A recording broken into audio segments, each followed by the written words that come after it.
Greetings, it is I, Rami. Change is always uncomfortable, and even the prospect of change can be upsetting.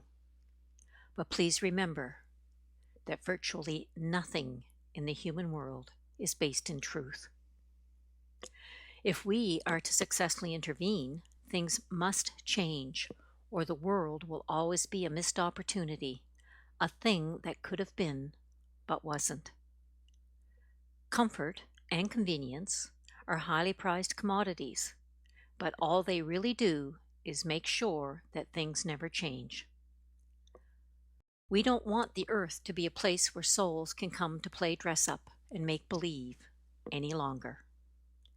If a soul comes here, it will be with a firm understanding of the condition being that they always be themselves, a reflection of the very God they are part of.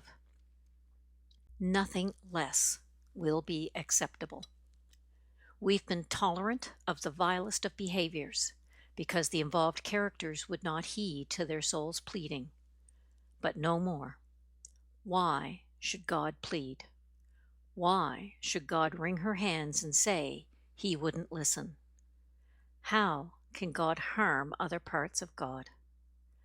The paradox that makes no sense will not be tolerated any longer. If this sounds harsh, it is. The tough love approach will only be the beginning of our plan to regain control of the beautiful earth from those who are not fully invested in love, and there are, unfortunately, plenty of them. My advice to all the Christ offices is to remember that life here is illusionary because virtually no one knows who they really are. They are pretending to be something they are not. You, on the other hand, have stopped pretending. You know who you are and are fully invested in this nugget of truth. So while things in the world may affect you in one way or another, they will not distress you because you understand the plan and your role in it. In truth, Rami.